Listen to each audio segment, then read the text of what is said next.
lo que se llaman como africanismos, que es la reivindicación contemporánea de África. En eso me encuentro con el profesor Quintero, en que hay mucho de continuidad, pero también hay mucho de cambio y creación en las sociedades afro del Caribe. Entonces voy a hablar de unas celebraciones que son un carnaval, que son las fiestas de la independencia en Cartagena. Entonces, las celebraciones, los carnavales, hay que entender que son pues celebraciones públicas, masivas, comunitarias, se dan por una búsqueda de la felicidad o la diversión, pero que también nos muestran mucho de las dinámicas de la sociedad que celebra. Entonces yo empiezo a trabajar sobre carnavales, y las teorías que hay sobre carnavales en general son que es el mundo al revés, que es el triunfo del pueblo, que es un espacio para el frenesí de la multitud, o que en los estudios de los carnavales medievales, como que la impunidad festiva va a acentuar la normatividad de la vida cotidiana, entonces que tiene un poco un espacio de catarsis, que es un espacio de catarsis y que después se va a volver un espacio más que permite reafirmar el poder, o que es un espacio donde todas las reglas sociales se invierten, y que se relaja la presión cotidiana del catolicismo.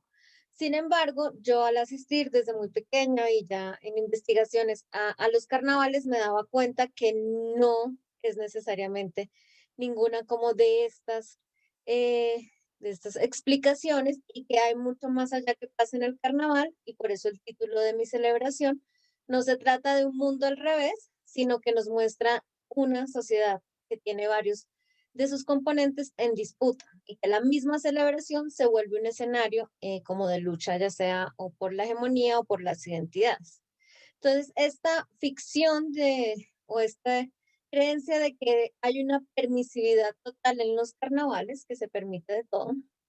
es un poco los excesos de comida, de alcohol, incluso sexuales, nos muestran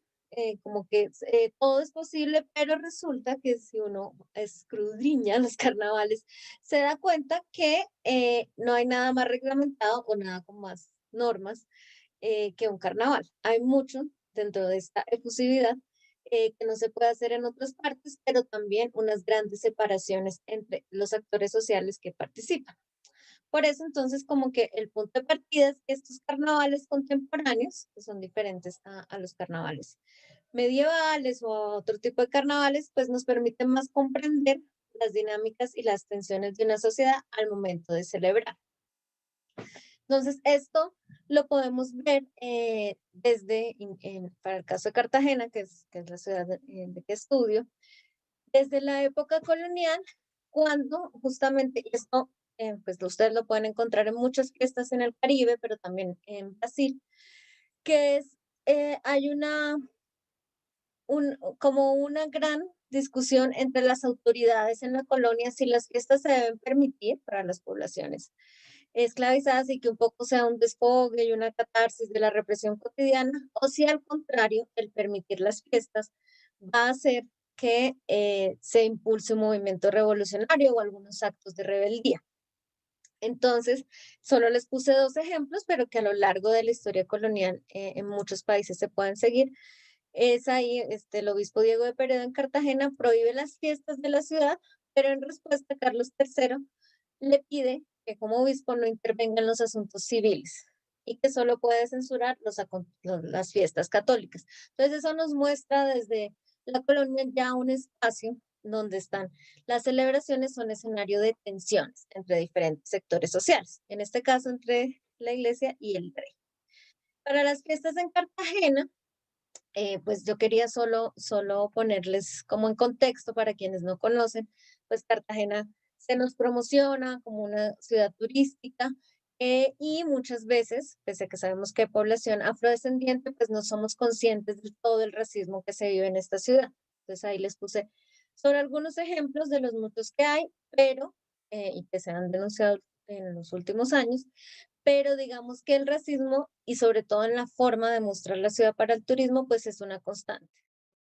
Y aparece una reivindicación de África. Entonces, hay una exaltación, tanto en el discurso, digamos, de la alcaldesa, pero en las comparsas que ya vamos a ver, que se organizaron en las ciudades, y en la ciudad y también en el discurso de los medios de comunicación. Esta África, digamos que había sido desconocida, está presente, pero está presente, como les digo, de una forma muy particular. Entonces, desde las comparsas, los grupos que se organizan, pues hay referencias a animales como leones o cebras, hay pelucas de peinados afro, camisas y gorros que se perciben como africanos y muchas referencias a deidades yoruba. Ahí pueden ver ustedes algunos ejemplos. Los nombres de las comparsas también nos hablan de incluso, bueno, nombres como ecobios, pero de esa, digamos, ya no es la exaltación del mestizaje, sino que hay un reconocimiento y una exaltación de África. Yo hice una comparación entre los barrios, donde entre más oscuro es donde mayor gente afrodescendiente vive, que se reconoce afrodescendiente, que además se cruza como con los barrios con mayor precariedad de servicios públicos. Entonces, al lado de la Ciénaga de la Virgen, y aquí un poquito en el centro. Entonces, estos son los barrios con mayor población afro. Sin embargo, donde hay, donde son estas comparsas, no son justo en esos barrios, ¿sí? Estos barrios no salen en las comparsas, sino que son de otros barrios que diríamos más clase media, con menor reivindicación de lo afro, de autorreconocimiento, pero donde están presentes todas estas comparsas. Entonces, eso nos habla que no es solamente, que no es una respuesta a una dominación y que no es entre donde más haya personas que se reconocen afro, es donde más va a haber comparsas de este tipo, sino que son unas comparsas que están en una búsqueda de acciones contrahegemónicas, un poco que rompa esa hegemonía de lo que es la celebración blanco-mestiza. Entonces hay una disidencia, podremos decir que es una resistencia, pero sí hay una disidencia tanto en las fiestas con lo LGTBI como con lo afro, que proponen una reivindicación identitaria frente a esto, frente a la hegemonía de la jerarquía sociorracial. Y en estas fiestas, pues podemos ver esa expresión frente a la cultura dominante y al modo de celebrar las fiestas, que son fiestas nacionales, pero que hace la cultura dominante. Otro de las conclusiones a las que podemos llegar es que las fiestas se vuelven en un espacio de lucha por esa perpetuación de la memoria, como en el caso de los personajes históricos. Entonces, ¿qué es lo que se rememora y qué es lo que la gente quiere recordar y un poco cuestionar frente a estos acontecimientos históricos? Y los sectores sociales, entonces, entran.